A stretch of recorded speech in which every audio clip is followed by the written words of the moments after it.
En un mundo a la deriva, cuando la búsqueda e intentos humanos no bastan, solo una es la fuente de esperanza que llenará todo su ser. Es Dios, quien con su palabra viva y eficaz le habla hoy. Con ustedes, el pastor Óscar Velázquez.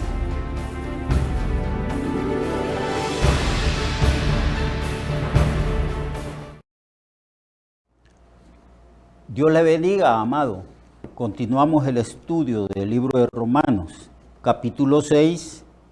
Pablo nos enseña que estamos muertos al pecado y nos explica cómo es que estamos muertos al pecado. En la muerte de Cristo morimos al pecado porque nos identificamos con Cristo en su muerte, en su sepultura y en su resurrección. Y en cuanto a identificarnos con Cristo en su resurrección, esto significa que nosotros andamos en vida nueva, que pertenecemos a una nueva creación en Cristo y que Cristo es la cabeza federal de esta nueva creación. Por eso al Señor se le llama el postrer Adán, el segundo Adán. También se le declara el último Adán. Hoy hablaremos en el capítulo 7 y Pablo en el capítulo 7 dice que nosotros no estamos bajo la ley, sino que estamos bajo la gracia. Y esta expresión se repite una y otra vez en varias de las epístolas que Pablo escribió. Sin embargo, aunque se repite este concepto, este principio, que nosotros los cristianos no estamos bajo la ley, sino bajo la gracia, y Pablo aquí dice, les prometo de que el pecado no se va a enseñorear de vosotros, porque no estáis bajo la ley.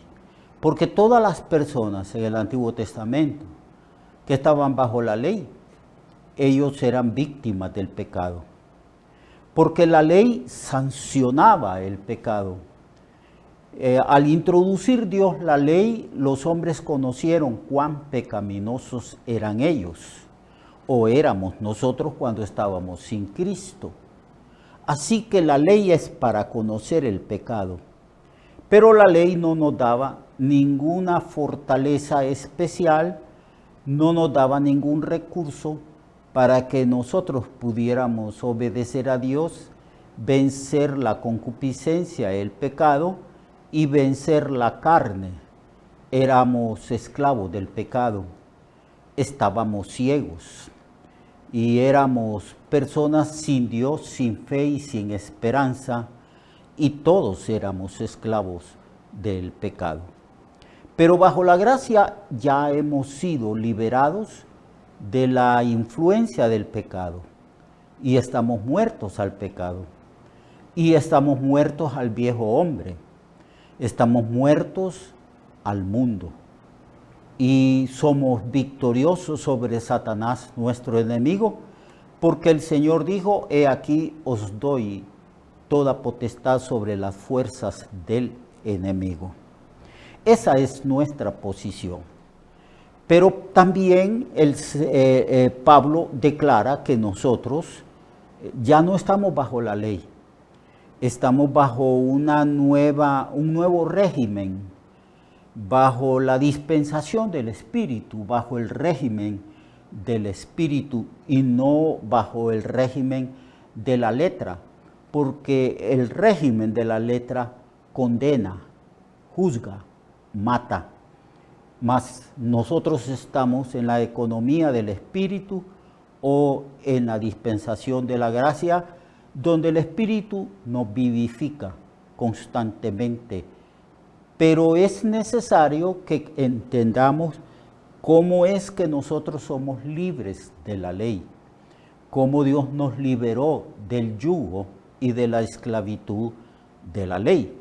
Porque Pablo le llama a una esclavitud, porque los judíos estaban esclavizados en una serie de mandamientos Y no es que la ley haya sido mala, porque Pablo declara que la ley es buena, es santa y también justa. Y que la ley representa la justicia divina y nos revela también el carácter santo de Dios. Y que Dios introdujo la ley como un disuasivo al pecado, pero sobre todo introdujo la ley para que el pecado nuestro se hiciera más pecaminoso, en el sentido de que cuando no hay ley no se puede inculpar al hombre del pecado. Pero cuando hay ley, entonces esa ley establecida, esa ley legislada, condena los delitos. Por esa razón, ustedes van a ver que en Honduras, en Centroamérica y en los países del mundo, cada vez que surgen nuevos delitos, es necesario que los parlamentos elaboren nuevas leyes para sancionar y condenar y juzgar esos nuevos delitos que surgen.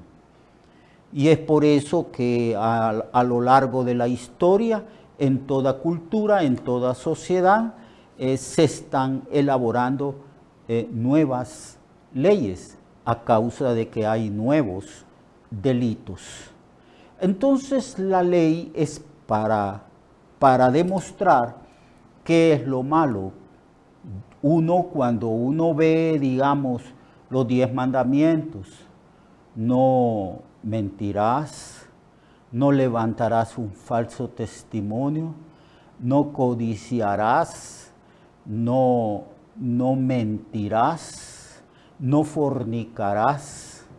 Todos esos pecados, nosotros sabemos que son pecados porque se legisló una ley para demostrar que son pecados y que tienen que ser castigados.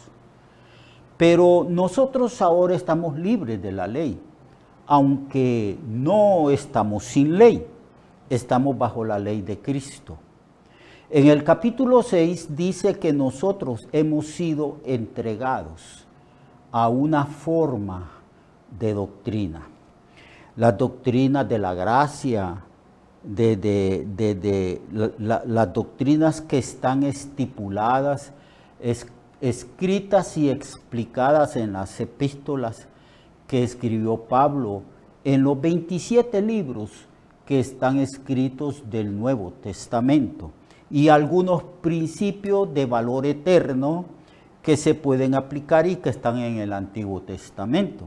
No estamos bajo la ley, pero estamos sometidos, entregados a una doctrina, a principios de vida establecidos en las doctrinas de la gracia en el Nuevo Testamento.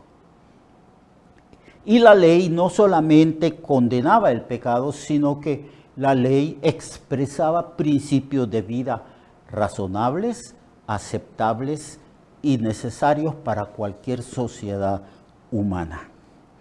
Ahora se dice que nosotros hemos muerto a la ley, y Pablo explica cómo es que morimos y cómo es que no estamos bajo la ley.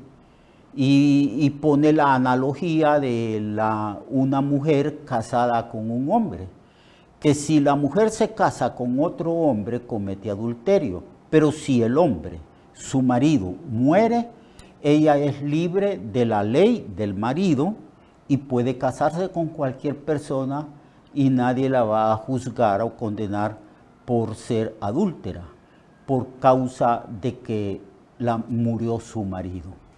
Así también vosotros, hermanos. Versículo 4 del capítulo 7. Así también vosotros, hermanos míos, habéis muerto a la ley mediante el cuerpo de Cristo para que seáis de otro, del que resucitó de entre los muertos, a fin de que llevéis fruto para la gloria del Señor. Así que cuando Cristo murió en la cruz, nosotros estábamos identificados con Cristo, porque Cristo murió con una muerte con un sacrificio sustitutivo, vicario. Entonces él nos estaba representando a nosotros y Dios nos estaba juzgando a nosotros en base de su ley. Él había entregado la ley a los hombres y los hombres habíamos transgredido todos esos mandamientos establecidos en los 5 libros del llamado el Pentateuco y las enseñanzas y predicaciones de los profetas y los libros sapienciales. Entonces hemos transgredido la ley. Entonces Dios nos juzga por la misma ley. Por eso es que la ley nos juzga, la ley emite su sentencia de muerte sobre nosotros y la ley misma ejecuta la sentencia de muerte. ¿Y cuándo fue eso? Fue cuando Cristo murió. Dice que la ley nos mató en el cuerpo de Cristo. ¿Por qué dice que la ley nos mató en el cuerpo de Cristo? Porque tanto en el libro de Hebreo, Pedro y otras epístolas declaran que Dios juzgó los pecados nuestros en el cuerpo de Cristo. Por eso vemos el sufrimiento, el desgarramiento del cuerpo de Cristo. Por eso es que el escritor Isaías dice que fue molido por nuestros pecados, herido, abatido por nuestros pecados porque Él estaba muriendo por nosotros. Así que identificados nosotros, unidos a Cristo, la ley nos mató, la ley nos condenó, nos juzgó, la ley emitió su sentencia de muerte y la ley ejecutó esa sentencia de muerte. Porque mire lo que dice el verso 4. Así también vosotros, hermanos míos, habéis muerto a la ley mediante el cuerpo de Cristo, para que seáis de otro, del que resucitó de los muertos. Entonces, ya para la ley nosotros no existimos. Cuando alguien muere ejecutado, cumpliéndose así una sentencia de muerte por delitos, entonces se levanta un acta y ahí se declara que el reo fue ejecutado porque transgredió las leyes. Y según la ley, el reo ha muerto. Entonces nosotros para la ley ya hemos muerto. La ley nos mató. Ya no existimos para la ley. Ahora hemos resucitado como una nueva creación para que seamos de otro. ¿Y quién es ese otro? Antes éramos de la ley y estábamos bajo maldición y juicio. Ahora estamos perteneciente a otro. Y ese otro es Cristo, porque dice, para que seáis de aquel que resucitó de entre los muertos. Y el Señor en esta dispensación no nos colocó otra vez bajo el yugo de la ley y del juicio de la ley, sino bajo la gracia. Eso no implica que podemos pecar, todo lo contrario. Implica que bajo la gracia tenemos todos los recursos para vencer el pecado, para vencer la naturaleza pecaminosa y para vencer las manifestaciones del viejo hombre y para vivir victoriosos sobre el mundo. Entonces ahora estamos bajo la gracia. Pero no obstante de que estamos muertos a la ley, muertos al pecado, muertos al mundo, muertos al viejo hombre, todavía está dentro de nosotros la naturaleza pecaminosa, que con preferencia esa naturaleza pecaminosa se manifiesta en el cuerpo mortal. Por eso dice que no debemos de ofrecer nuestro cuerpo ni los miembros de nuestro cuerpo como instrumentos de pecado o de injusticia, sino como instrumentos de justicia para el honor del Señor. Y aquí Pablo, en el versículo 7 del capítulo 7 hasta el versículo 25, Pablo habla del conflicto que el cristiano tiene con la naturaleza pecaminosa. Y él dice: miserable hombre de mí, ¿quién me librará del cuerpo de esta muerte?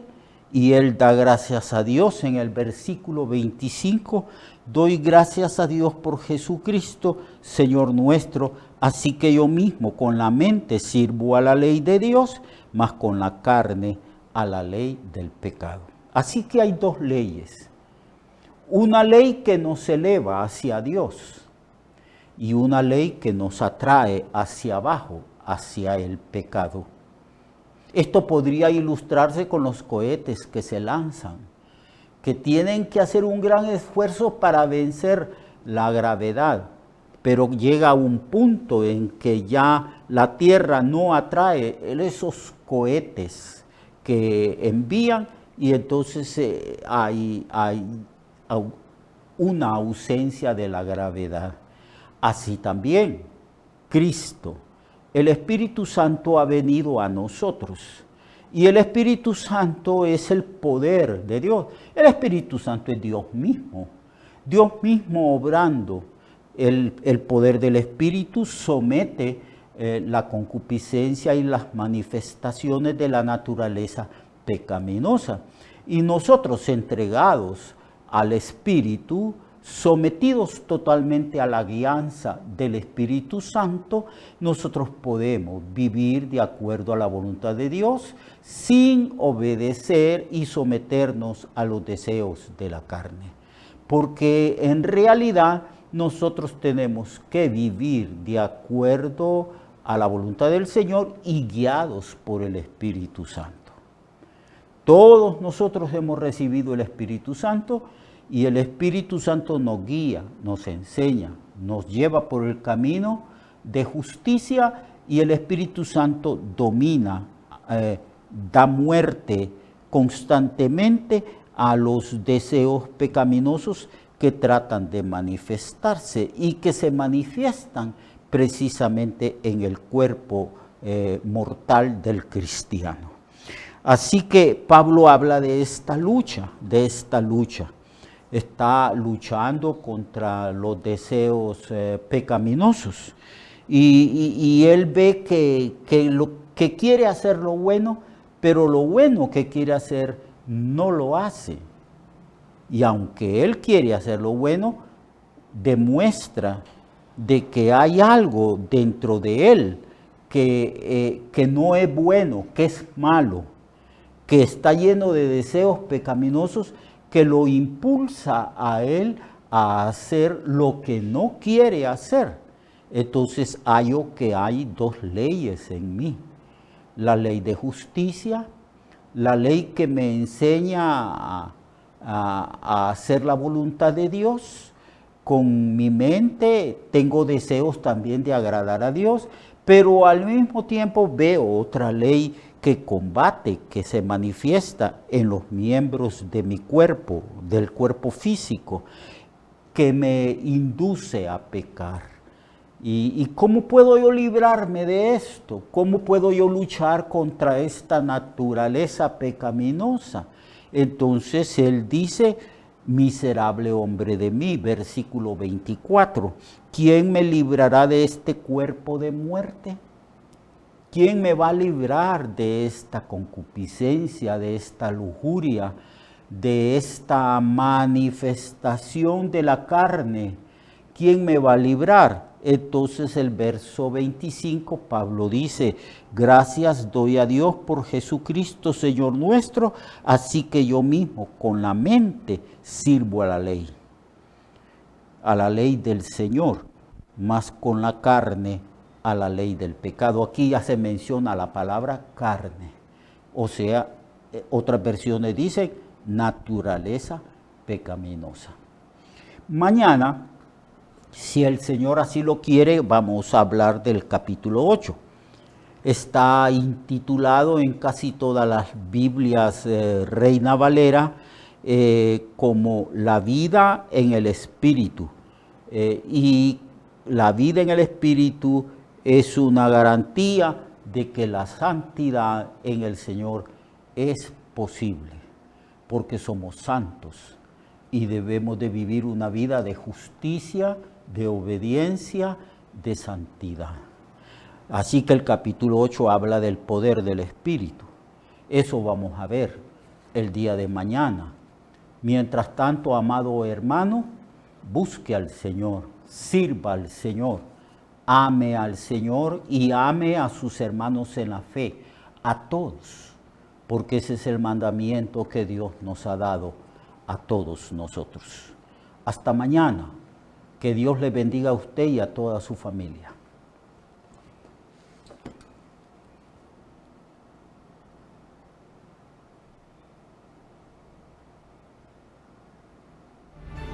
Recuerde que su vida puede cambiar y mejorar, porque la palabra de Dios es viva y eficaz, y más cortante que toda espada de dos filos. Hebreos 4:12. Nuestra oración y deseo es que esta palabra predicada lleve mucho fruto. Le esperamos en el próximo programa, a esta misma hora y en esta misma estación. Esta es una producción de Ministerios Reflexionarte, en colaboración con Cirkenu Network. Sus comentarios son bienvenidos. Escríbanos al correo reflexionartehn@gmail.com o al 504-9802-6186. 504-9802-6186.